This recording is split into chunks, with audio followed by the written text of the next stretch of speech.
Hi guys, I'm back again today with another reaction video, and today we're checking out 3 things Japanese people will be surprised at in Malaysia. So before we do start, don't forget to subscribe if you haven't already. Click that bell button to get notified whenever I do upload a video. So guys, let's check this out. I'm so intrigued to know what... I'm not Japanese, but we'll see. We'll see. This was requested, or not the specific video, but this YouTuber was requested in my last reaction video as well. So I was like, oh, I want to check this one out. Hi guys, welcome back to my channel. This is Aki. Today I'm gonna be talking about the 3 things that Japanese people will be really surprised at in Malaysia. You guys ready for it? Let's get right to it. The first one is Muslim culture. Ooh. The first thing you'll be surprised to see after landing in Malaysia is the way Malaysian women dress here. Ooh. You will see a number. For me, it's not gonna be surprising since the reaction, like, because I do the reactions. But if I never reacted to Malaysia or Malaysian culture, I would definitely be like, oh, I didn't know, right? So the fact that we do react to Malaysian stuff, I'm super intrigued because at least we are not clueless, right? And we did some reactions wherein it says do's and don'ts of visiting Malaysia, and obviously I think it was the hug and then the revealing clothing, of course. So those are the things to keep in mind, or that I still keep in mind, because one day I want to go.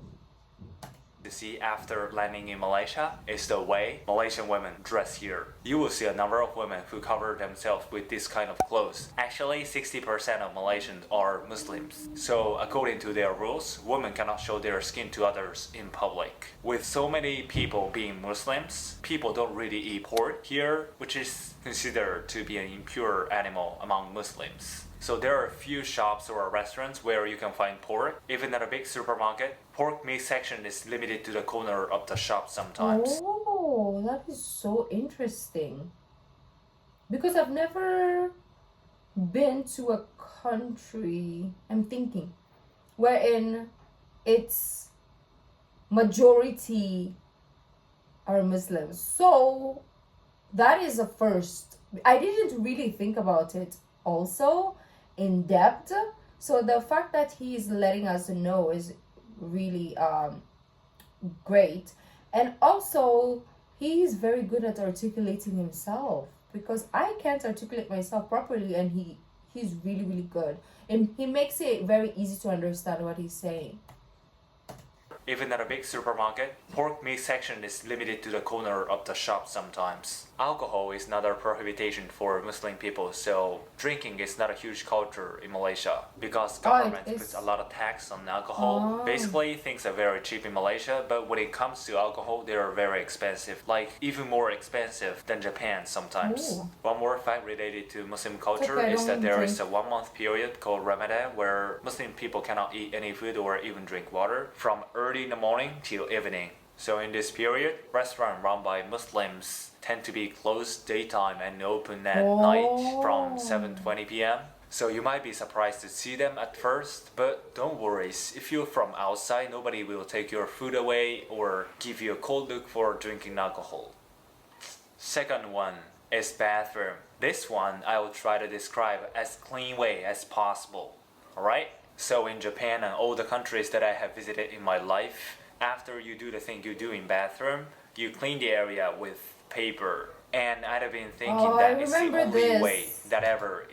But Japan has bidets. Like, don't tell me, like, hello, what you exists. You guys but it created turned out it. that it's a little bit different in Malaysia. So if you walk into the bathroom, you probably expect it to have a toilet paper equipped, but it's not always the case in Malaysia. Instead of paper, what they always have is a thing called bum gum, which is basically like a water pistol with a hose. All you have to do is aim at the area that you want to clean up and shoot. I wish I could give you a demonstration, but it's not going to be a beautiful clip, so no, I give it to myself. Anyways. No, thank you, even. So there's no paper, but there is the water gun. That's interesting. But I need paper, even if there is that. Because then you're gonna walk out wet, right? Or do you like shake, shimmer your way out, right? Because if you use, like, it's important to use water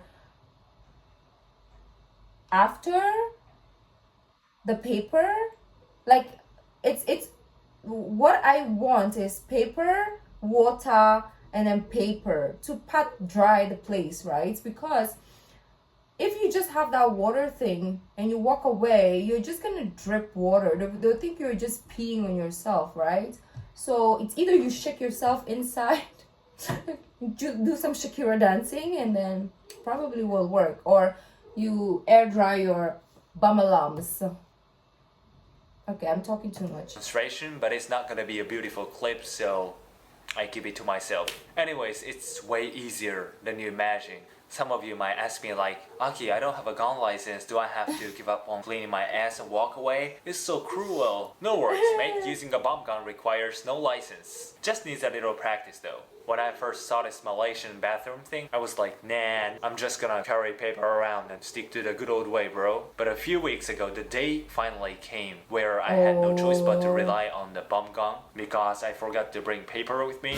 I was like, Jesus Christ, this is gonna be it. And I say goodbye to my ass and pull the trigger, but the experience was not what I imagined it would be. It was rather clean and gentle kind of experience.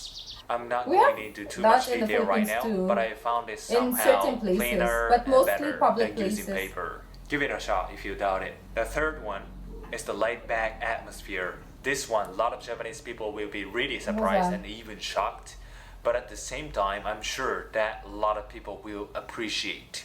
In Malaysia, people are always relaxed, never too serious about anything, and don't really care about small details. I couldn't help but smile in company orientation when my boss told us that being late for work is not ideal, of course, but being late once or twice a week wouldn't be a big problem, which was one of the moments that I felt sure that I came to the right country, because I'm not punctual either. I don't know if this applies for other companies in Malaysia. But if you come late for work every week in Japan, you'll be really frowned upon or even terminated from the company. Since a lot of Japanese people are stressed and tired of tight schedule and strict company rules and all, they will love this relaxed, laid-back atmosphere. In fact, of all the countries in the world, Malaysia ranks as the top country that Japanese people want to move in. Of course, there are some pros and cons for Japanese people to live in Malaysia. Like for example, because people are too relaxed, their work could be really sloppy sometimes, so you cannot expect the perfect service at a restaurant or shop that you can get in Japan. Or transportation here is not very on time, which is something that Japanese people will have hard time trying to get used to.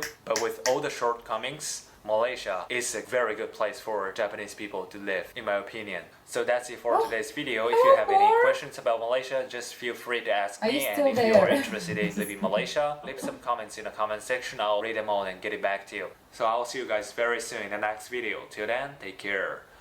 Bye bye. Arigatou gozaimashita.